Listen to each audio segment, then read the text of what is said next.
Matt, why don't you introduce yourself, give a little bit about background, and then share whatever ideas you can do without PowerPoint, and we can distribute the PowerPoint afterwards along with the recording. Okay. Well, thanks, John. I really appreciate being invited here. And my apologies. I in a little bit of a panic. Got the notification from my internet provider about 20 minutes ago that we were going to be out, and sure enough, right on the heels of that, my internet went down. So not what I had planned for today, but I do have an outline, and we can try to get through it, without much visual. What I had in terms of an agenda for today, I had 6 items. One would be to just kind of lay out some goals for the discussion, and invite anyone else to add, or John, if you wanted to make any amendments. Number 2, the title that John asked me to address was the comprehensive costs of wildfire. And I thought we would talk about kind of why those costs matter, or why comprehensive costs matter. Number 3 would be to discuss a potential analytical framework on how to use the comprehensive cost data that are out there. Number 4 would be to kind of drill down on 2 studies that in particular address this issue of the comprehensive costs of wildfire. Number 5 would be just to open up for discussion. And then finally, number 6 would be to address any next steps. So that was the agenda I had pulled together. And I'll start by offering, 3 goals for today. And then again, John, if your others want to amend that, I'd invite that. The first one would just be to kind of raise general awareness on this topic. There's a fair amount of research out there. It's actually been done in many forms by many groups. And I myself find that it's an interesting topic, and I generally find others do as well. Number 2 is, to start taking that body of work and kind of start thinking about how to use it in an actionable fashion. And so I've got a potential analytical framework, and I'd like to solicit feedback on that. And then number 3 would be to solicit any interest in, in future work. And on that, I should say, I have been recently asked by a CEO roundtable here in Oregon. Okay, well, when she gets on board, is on board and she's ready, I'm happy to interact. So, hey, Ralph, I think you might want to hit mute. There you go. So anyway, as I was just mentioning, this CEO roundtable here in Oregon, which is every sector of the economy and every geography across the state, periodically reviews its policy priorities, anything from transportation, education, public revenue structures, and so forth. They, recently placed wildfire at the top of their policy agenda here in Oregon, recognizing its importance to the state, and to every Oregonian. And they've asked me to shape up a strategy for them. And so I'm kicking that off right now. And as a goal for today, if there's anybody on the call that has an interest in potentially contributing to that, I'd invite that as well. So anyway, those were the three goals. I don't know, John, if there was anything else that you were expecting or any. Yeah, Matt, just say a little bit about your background, if you would. Yeah. So I'm a professional forester, and have lived out here in Oregon for about 20 years. I had my own company for many years, and that was a TIMO, a private timberland investment company, and sold that many, many years ago. And I'd say for the last, say 13 to 15 years, been mostly kind of focusing on climate change and wildfire policy and a number of other activities. I chaired the board of higher education here in Oregon for many years. So I've worked a fair amount in education, but also was a founding member of the Global Warming Commission, gosh, pushing almost 20 years ago. I currently chair the Environmental Quality Commission, which is the oversight group for the Department of Environmental Quality. And a few years ago, I chaired the Governor's Wildfire Council here in Oregon.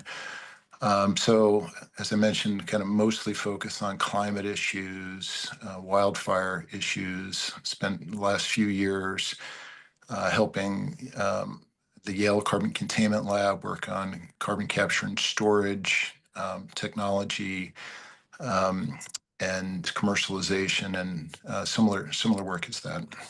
Yeah, thanks. I would say from our conversations, Matt, that you try to look for large solutions that bring in a number of different perspectives.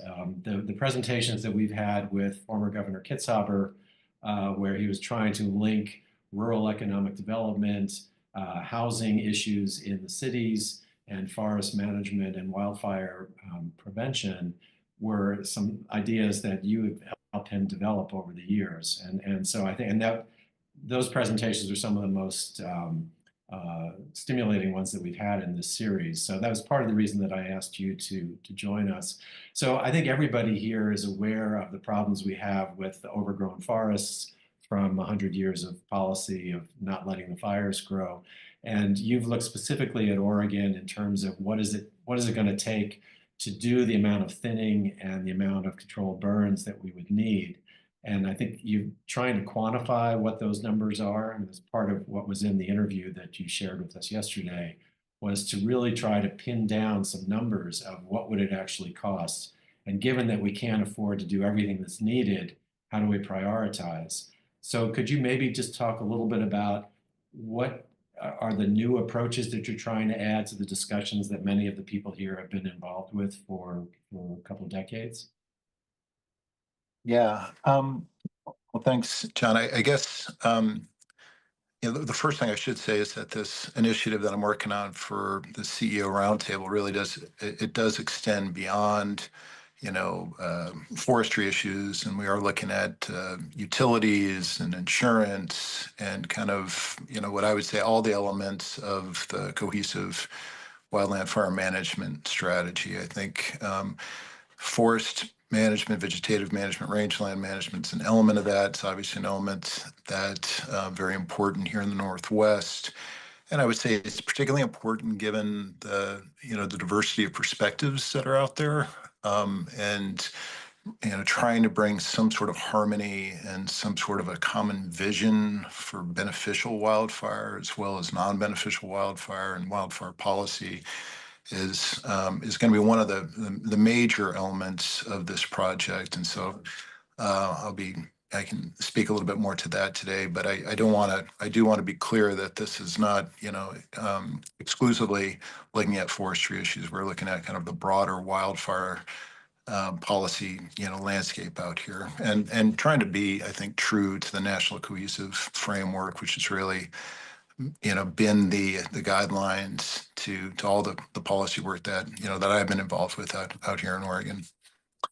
I think just to add one point, Matt. So a few of us have been involved in the latest Governor's Commission on trying to come up with a sustainable funding model for addressing wildfire in Oregon.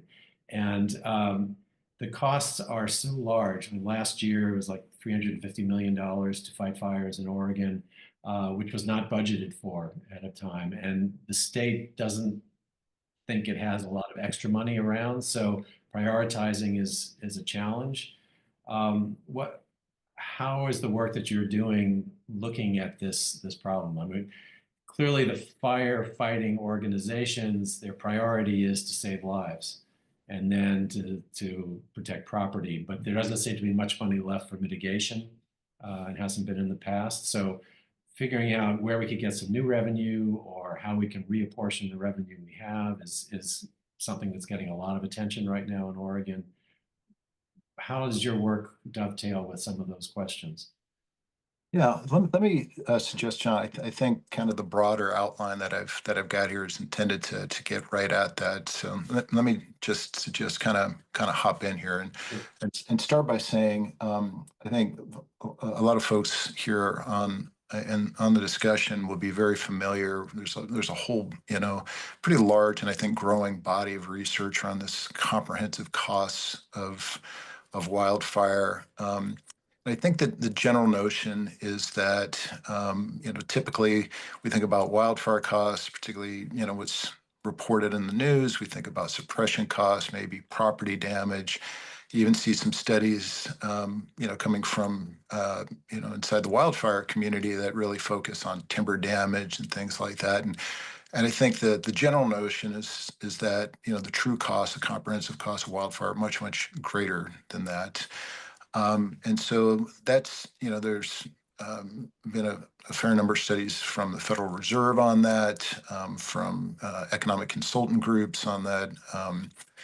And I would say kind of the three, say, broad reasons, why, why this work matters is number one, it would just be damage appraisals. And, this is anything for that matter from, Maui to LA, to, national parks and just looking at trying to get a full cost accounting on damage.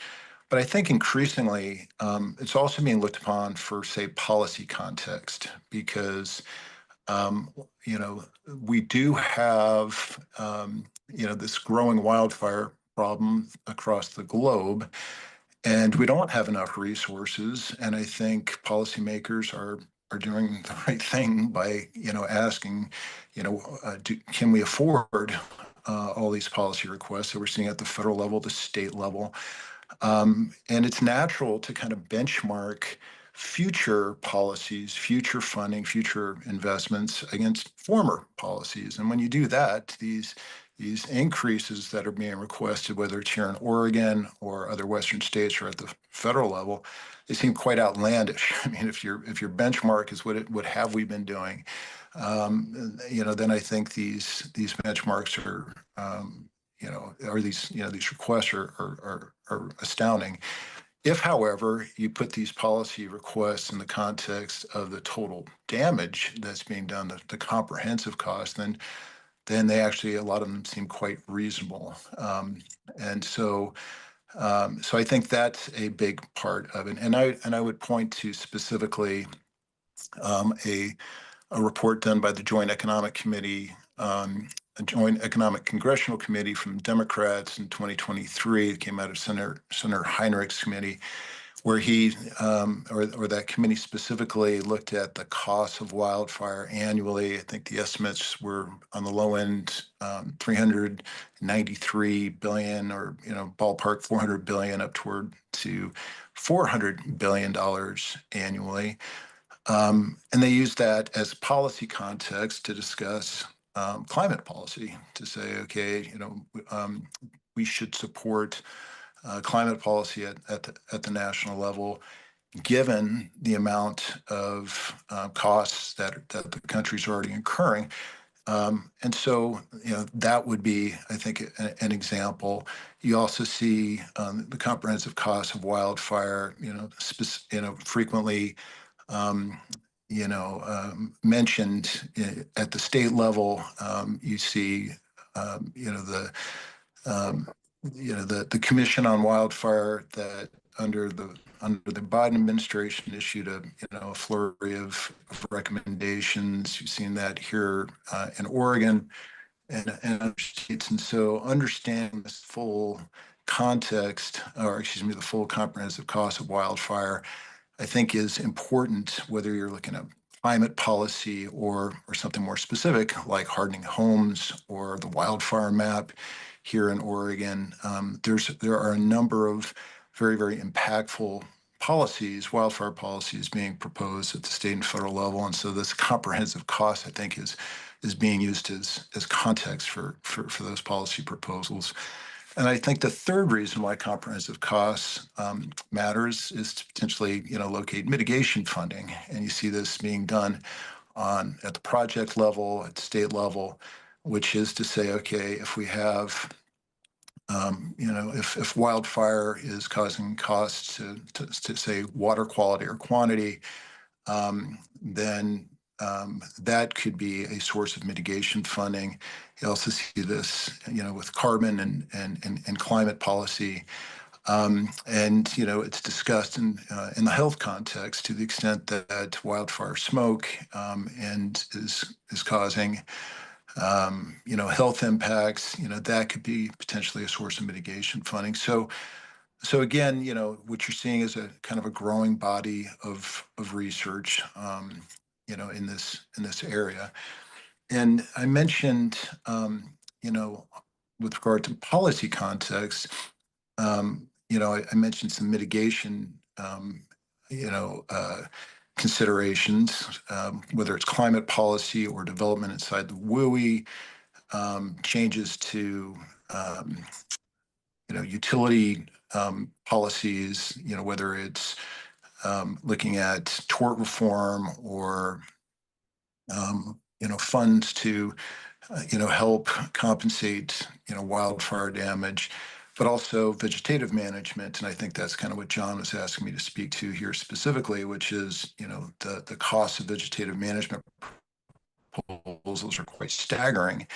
Here in Oregon, anywhere from $4 to $7 billion, are some of the cost estimates. I think some of the cost estimates from the wildfire crisis strategy at the federal level that was produced by the Forest Service, upwards of $70 billion. And so again, these comprehensive costs, if you believe some of the studies that have been put out there, if there's a chance to mitigate some of those extraordinary costs, then that can help, perhaps justify some of these proposals around climate change or development, building codes, or vegetative management.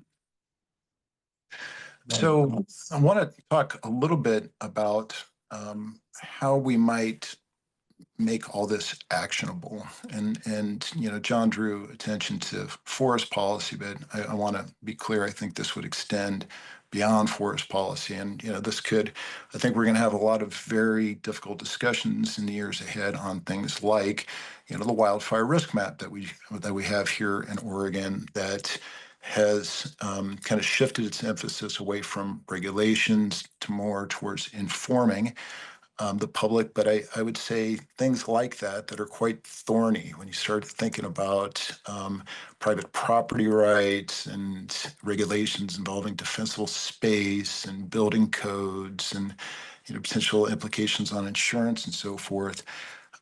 Again, the more that we have a sense of what's at risk here, and what are we trying to mitigate, I think it puts a lot of those regulatory considerations into broader context. So I just want to emphasize this. This goes beyond forest policy. And so the general idea here would be to kind of employ, mitigation economics and kind of mitigation economic frameworks akin to what you do with climate policy, where you're, starting off with some sort of a baseline scenario, business as usual scenario, and trying to forecast, some sort of reasonable expectations around wildfire activity over some multi-decade period. And then looking against those intervention scenarios, policy intervention scenarios, and then looking at the deltas that kind of result from that. And that would be public value impact, both in terms of any abatement of public costs, but also any, say, public benefits that might accrue from, say, economic development or something like this. And also can understand that there likely going to be countervailing values. I mean, there will be scenarios where, for instance, there will be beneficial wildfire that'll have positive ecological benefits, but potentially countervailing societal costs. And so those sorts of things need to kind of get considered. But the point being is that you're kind of forecasting these out. And then also looking at the cost of these intervention policies, see what it actually costs to implement, say, hardening homes or whatever the intervention might be. And then looking at the risks associated with those interventions and the timeline of those interventions, how long it takes to actually implement the intervention and then receive the benefits or the impacts.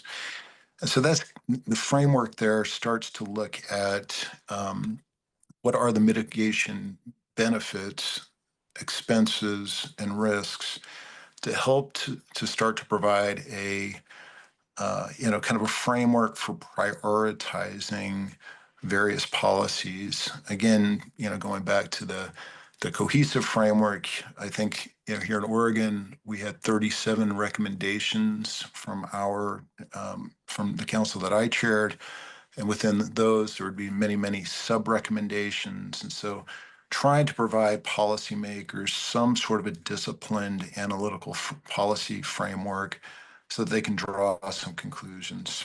And I think, to a certain degree, what this is intending to do is, provide perhaps some structure to what I think are a lot of anecdotal cases that are made for, various policies. This is intended to provide, a little bit more analytical rigor. Mhm.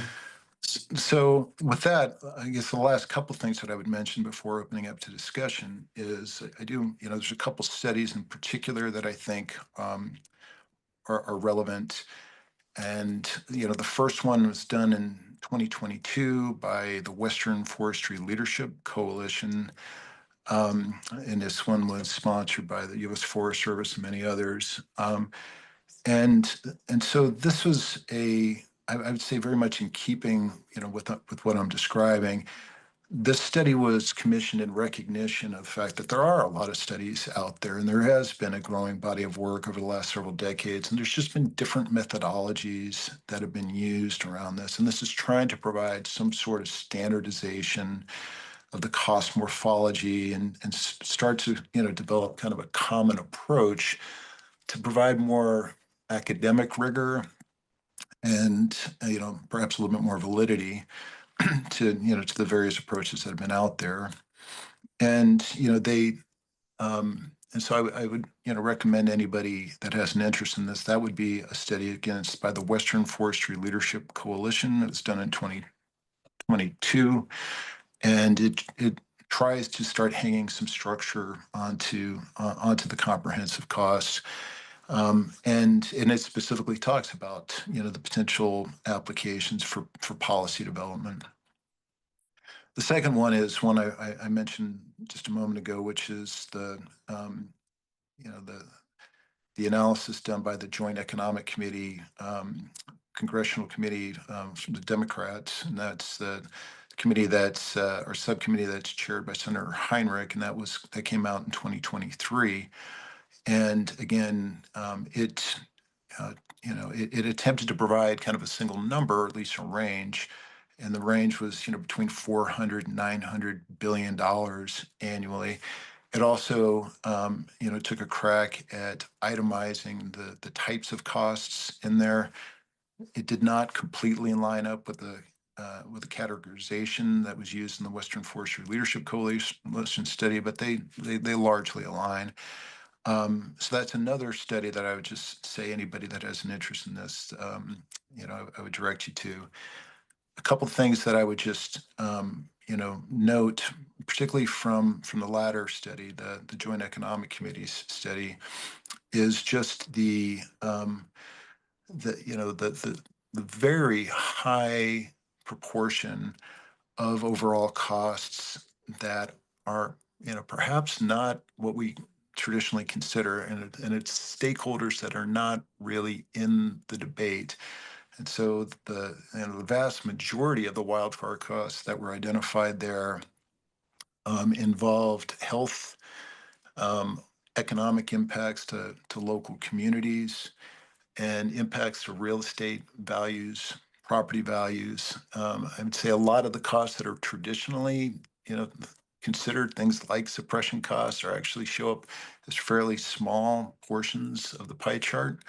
And so, the implication here being that, the majority of the costs are more societal costs, community-based costs, and, frankly, a lot of the folks that bear those costs have not been traditionally included in wildfire policy, and so that is work to do. There is reference, so those are two, studies that I would mention.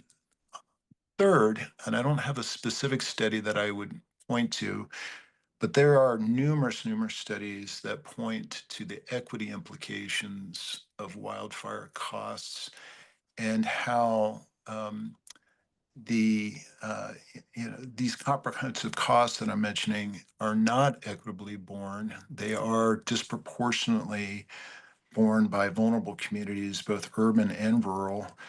And so, in addition to having costs that are much larger than we typically think about, these costs are, and also costs that are more kind of community borne, or borne by society. These costs are disproportionately borne by vulnerable communities. And so, when you look at climate projections and the impacts on wildfire, and the incidence and severity of wildfire, the picture that comes is one of growing wildfire, growing societal costs, and growing societal costs that are disproportionately borne by vulnerable communities. And so it really does speak to kind of an equity crisis, that is not, I think, getting the awareness that it's due, which is partly why I wanted to you know join here today. And then, finally, to what John was saying, and I've alluded to it as well, which is, and we also just don't have nearly the resources to do all of this. And so, given the equity implications and given the costs that are at stake, and given the inevitability of wildfire, and also the beneficial nature of wildfire in many instances across the West, I think what this is ultimately about is trying to find some sort of an actionable policy framework that can provide policymakers with information that's needed to prioritize these policies, to acknowledge the beneficial nature of wildfire in many instances, and to pinpoint our policies, our funding, towards those areas that are most effective. And that applies to vegetative management, but again, more broadly to broader wildfire policies. Great. This would be, I think, a lot clearer if I had a PowerPoint, but hopefully this has been Yeah. helpful nonetheless. And with that, what I'm ultimately looking for is to solicit feedback. And as we are, as I'm shaping this up for, the CEO roundtable here of Oregon, if there's any interest in folks participating, I'm inviting that as well. Thanks, Matt.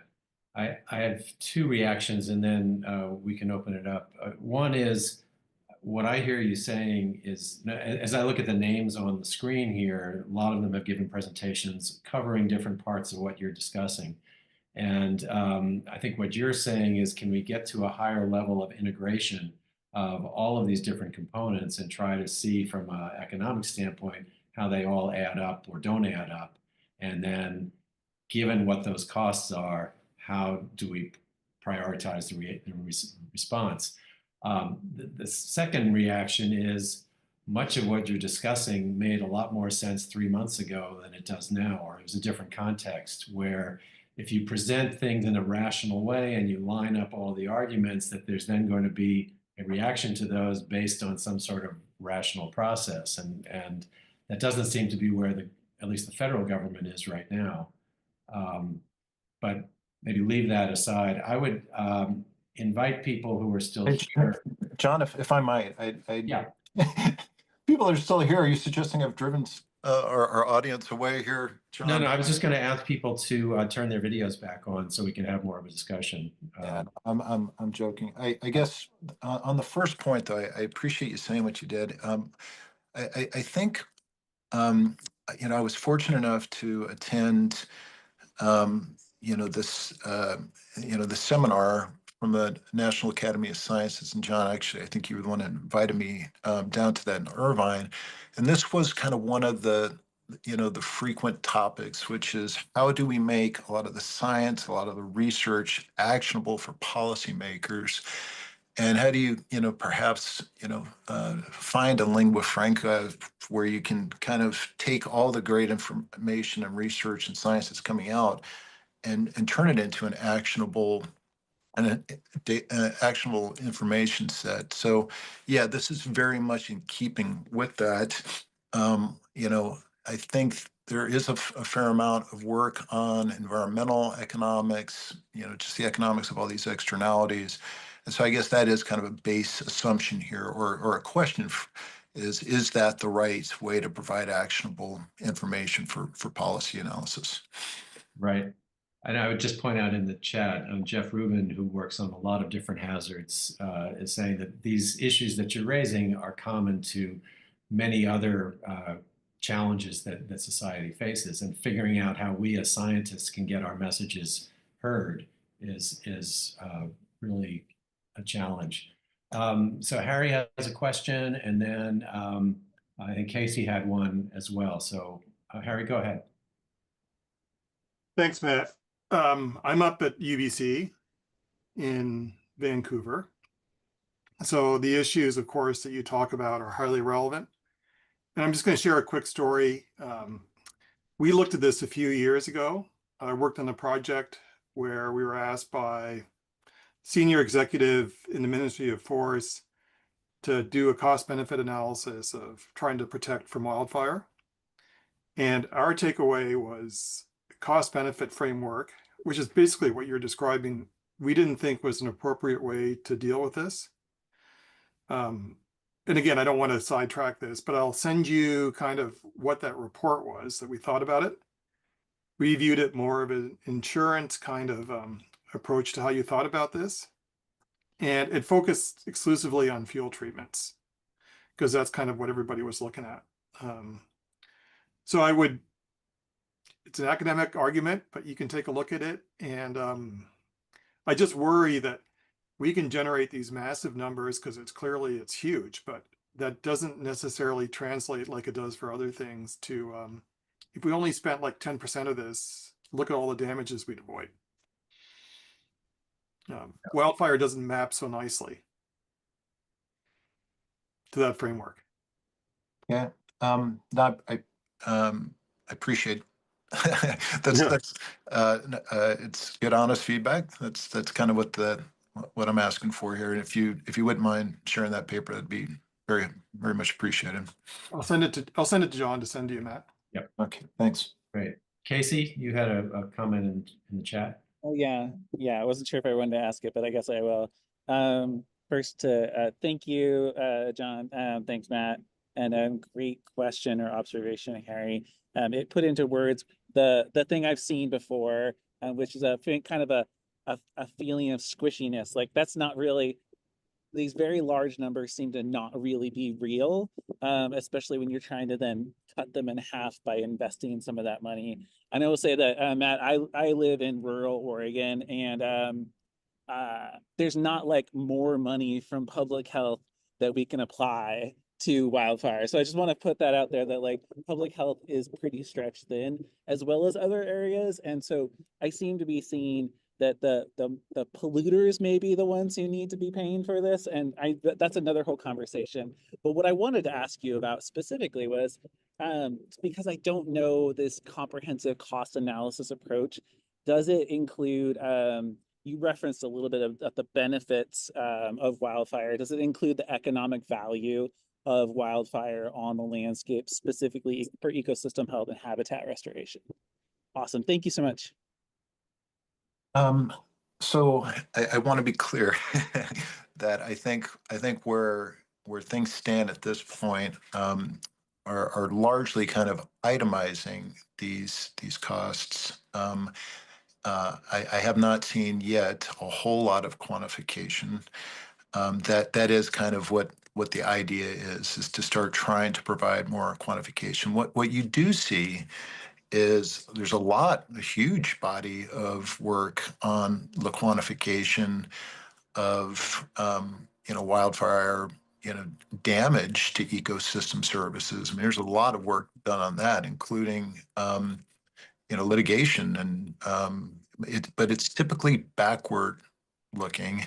And so what we're kind of thinking about here, Casey, is taking a lot of the logic and a lot of the work that's been done on historic damage and trying to use that in an exercise of forecasting.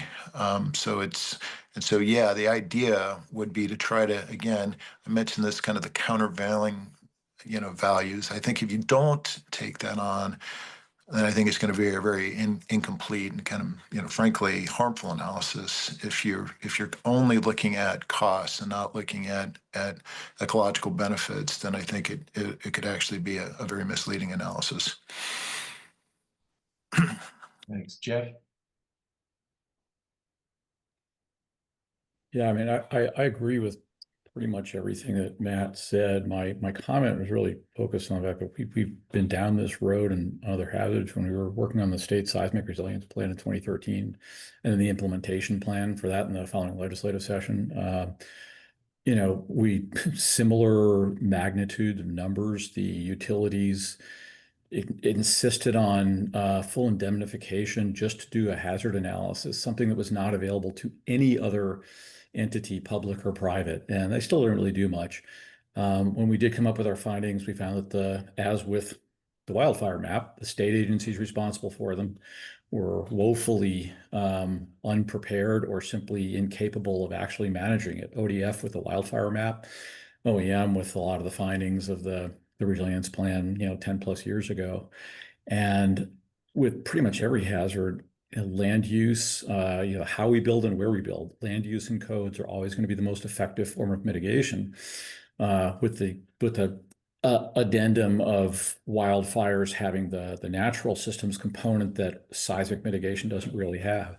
And yet they're always going to be the least commonly used because of the political and just ideological resistance. I mean, our coastal caucus managed to eliminate the tsunami inundation zone development restrictions that were, the strongest in the country, and then became non-existent. So, I mean, we tend to look at hazards one at a time and component by component, which I think is one of Matt's points, rather than in a broader sense. I think we've made some progress as a state in having a broader statewide view with a functional state resilience officer. But I also think, while the governor has done a much better job of laying out specific priorities than her predecessor, she got burned, but unfortunate term, sorry. She really had a bad experience with the wildfire map, trusting ODF to move forward with that. And then when they absolutely botch it, that's a lot of political capital lost and nothing gained. And it makes it harder to engage on that scale. And the state has never prioritized any type of meaningful hazard investment beyond the voter-approved seismic mitigation bonds. We don't spend a penny of state money on public health preparedness. That's all grants and local budgets.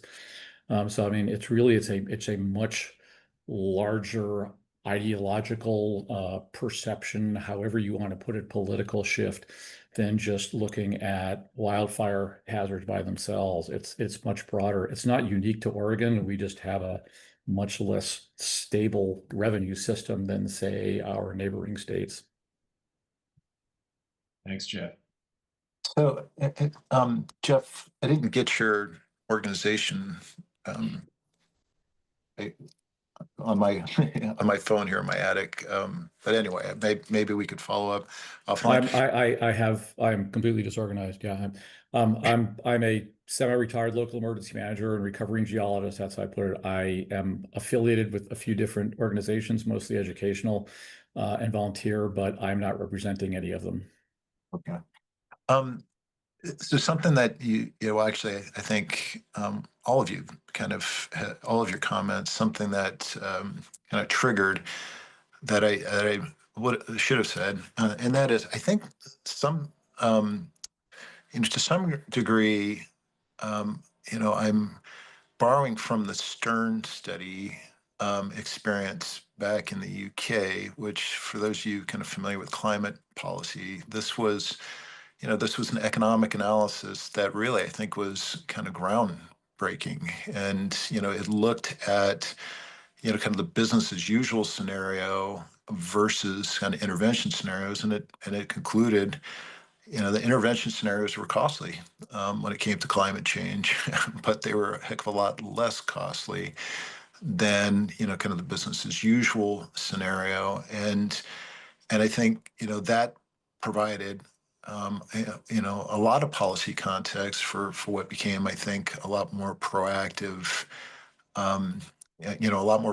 climate policy. Now, obviously, the rest of the history is that, just as you're suggesting, Jeff, a lot of ideological pushback and certainly not a sufficient climate response. But I would say, it's been my impression that it probably did achieve a much better response than had there been no study. And so I think, partly the thinking here is to start taking a lot of, anecdotal information and put it together in a much more kind of comprehensible, package to provide the context that, hey, business as usual and the way things have been done is just, is insufficient, and particularly given the equity implications at stake. Thanks. Doug? Yeah, I wanted to follow on Jeff's comment, who I've never met, but thanks for the OSPAC report, Jeff. And thanks, Matt, for your presentation. I want to tie the seismic and wildfire and sort of multi-hazards together. I'm at the University of Oregon. I direct the Oregon Hazards Lab, and we brought Shake Alert to the state of Oregon. And we also do wildfire cameras through the Alert West platform. So the largest public-facing camera system out there is a university-led and operated system through UCSD, UNR, and UVO.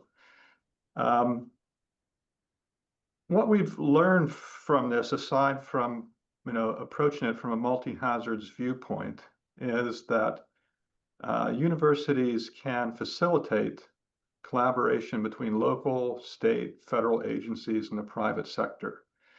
And I'll give an example of this just to show how that's worked.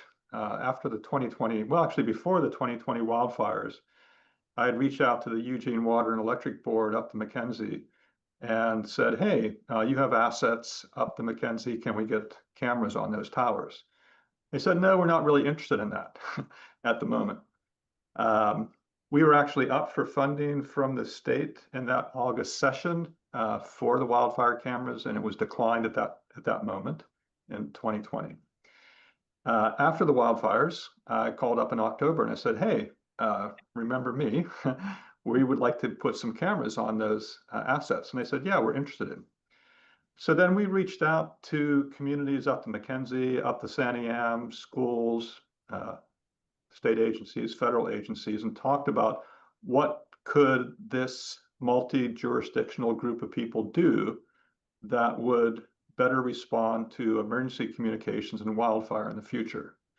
And we came up with a plan on how to increase fiber connectivity, how to increase wireless connectivity, how to put multi-hazard arrays in those corridors. And then the question came up, who could lead that? And everyone said, that's not in our mission statement. We can't do that.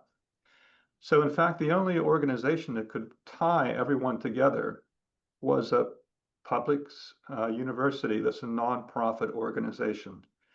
And so I think when I look at the multi-jurisdictional nature of whether it's seismic or wildfire, that the universities have scientific knowledge, but they also can federate assets in a way that allows a community of practice, the firefighting community, to come together. We make public-private partnerships for delivery of information with Alert West, and we can bring together cost-effective strategies. So because we're nonprofit and we're well known, right? We've been around for 100 years. We'll probably be here 100 years from now. Local wireless internet service providers are willing to provide either free access or at-cost access, which they wouldn't do for a private sector company doing the same sort of work. So I think, going forward, not only is there a scientific knowledge that exists at universities, I think they have a secret power they can utilize better in the future, which is we're nonprofit, we're public serving, and we do multi-hazards, whether it's from the seismic point of view, the wildfire point of view, or the economic point of view, or the social point of view. Every university in the Pacific Northwest has a remarkably deep bench of expertise. And so I'd like to see that expertise better integrated into policymaking. And I think, we've made some headway with that in the state of Oregon. We're up in a bill right now at the legislature to make it a state program. But I think looking forward, there's a role beyond education and research. There's a role for federating assets. That's great. Thank you, Doug. Thank you very much, Doug. A couple other folks put some things in the chat. Max, you want to just mention what the papers you've included here? And just say who you are, since not everybody knows you. Yeah, sure. Hi, everybody. And hi, Matt. I'm Max Nielsen Pincus. I'm a professor here at Portland State in the Environmental Science and Management in the School of Earth, Environment, and Society. And yeah, I just put a couple of papers. They're getting a little old now, 2013. And they look back even farther than that. But they were, it's just for what it's worth. It's thinking about quantifying the costs of wildfire.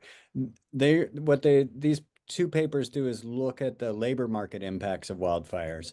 And so what we did was use the quarterly census of employment and wages, which is a thing the federal government hopefully continues to do accurately into the future, and records employment and wages by county, by sector, by fairly finely disaggregated across space and different parts of the economy. So we just looked at in these couple of papers at how wildfires affect employment and wages in counties across the Western US. And, the papers are a little old, but I'm guessing the main results probably still hold. And, they're broad-based impacts to employment.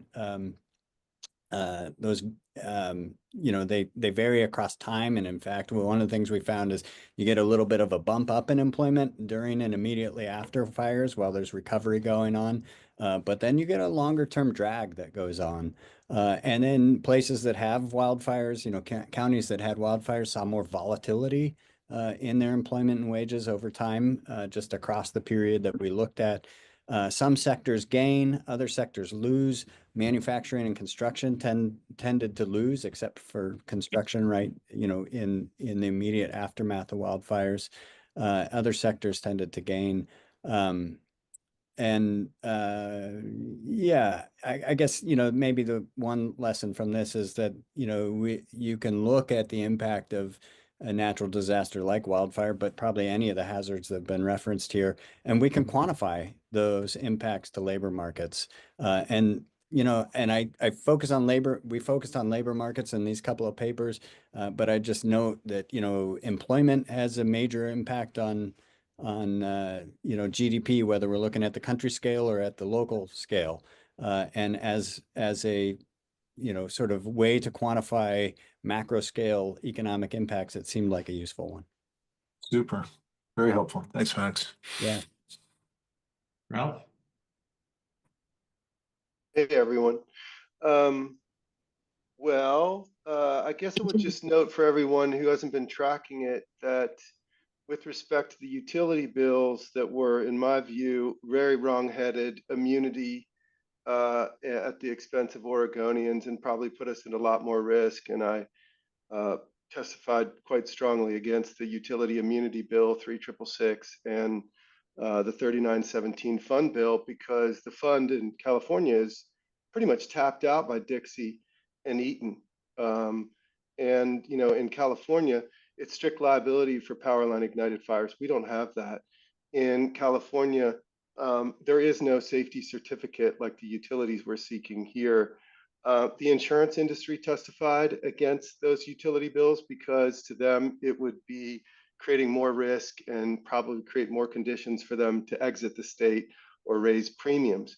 I don't see those as tort reform or any other way that they were cast, Matt. So I have I don't know if those are different opinions than you, but my perspective is that those two bills would have made Oregon less safe at the expense of Oregonians who get burned up by utility caused power line fires. But, you know, let's rewind. I think it's been interesting seeing since Eagle Creek and the council that you were involved with, Matt, that I tracked very closely, the recommendation out of that was let's spend $4 billion. And I think that it was largely focused on, you know, all the things, but in terms of the money spent, it identified several million acres, around 6 million acres in and around central and eastern Oregon and southern Oregon. Fast forward 1 year later, and what burned? None of those lands really, maybe a little bit of them. And I think the part of the stool that we haven't invested in really at all, and that's coming home to roost now with insurance flight in California, and it's happening here in Oregon, and premiums going up, and the interrelationship between the loss of insurability and property values is essentially put us into a triage situation. And so that's the thing I was hoping, as you've seen this evolve, as you've been part of things, I think there's sort of this pre-2020 world that we were living in where we could define the problem as the forest or the wildfire. And now the problem clearly is the fact that our communities are not adapted and ready for wildfire, and they're burning up. And that is the humanitarian losses. And that is impacting all of us, including the most vulnerable. And, you know, the prediction is in California is that there's a good chance the insurance industry is going to en masse exit. And that's going to drag down the property values 10, 20, 30, 40%. That's just overwhelming if that's the reality.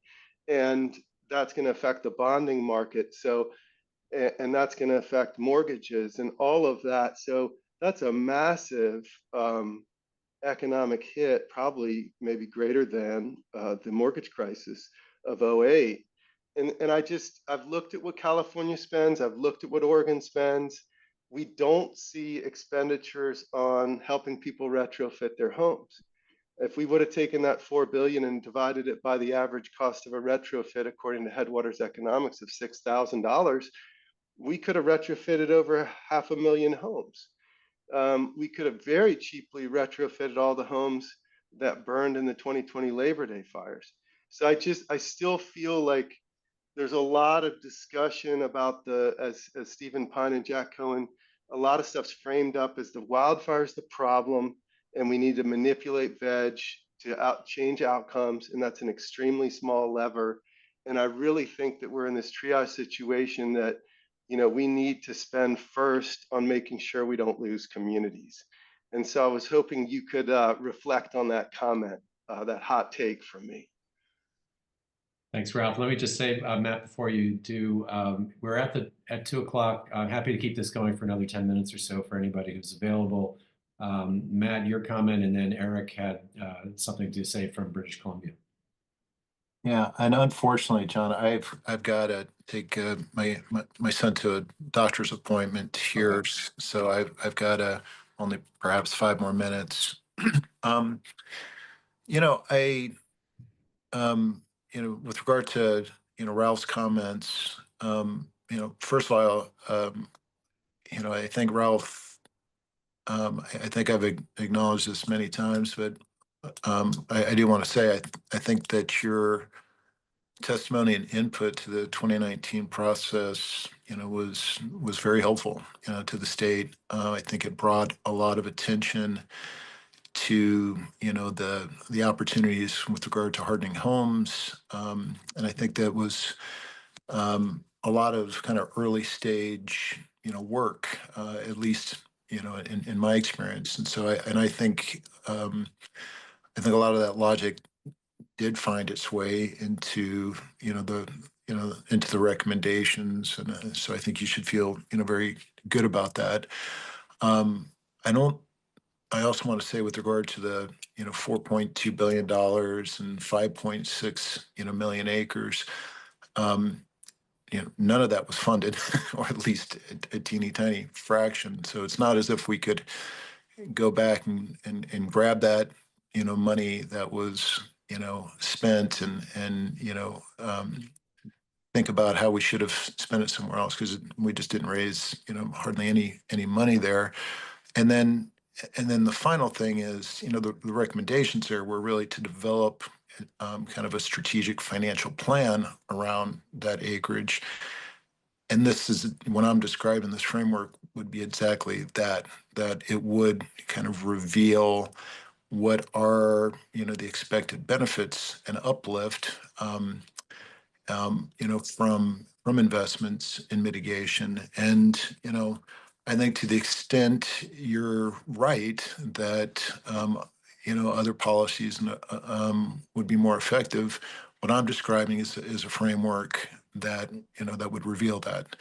So I don't necessarily see anything you're saying as inconsistent, other than I think you've already drawn conclusions that this analysis would inform. And so yeah, so and to the extent, and I would also say this, this framework that I'm describing, I mentioned the Stern review. It's also, I think it's fairly standard stuff. The marginal abatement cost curve is kind of, what this is, and this is a pretty standard policy tool. And so it's, it would be flexible to incorporate, any of the arguments that you're making. Great. So, Eric, you want to make a quick comment and then let Matt go? And Matt, if you want to send me the PowerPoint when you get back on the internet, okay, I'll make that available. Perfect. Thanks, Jonathan. Thanks for the presentation, Matt. Super interesting. I think just, a couple of things from the Canadian perspective up here in British Columbia. To ride off of what Ralph was mentioning, we're kind of on the cusp of what I think will be a huge kind of fallout within the insurance industry. I mean, Canadian insurers are looking at what's happening in California and really kind of reassessing their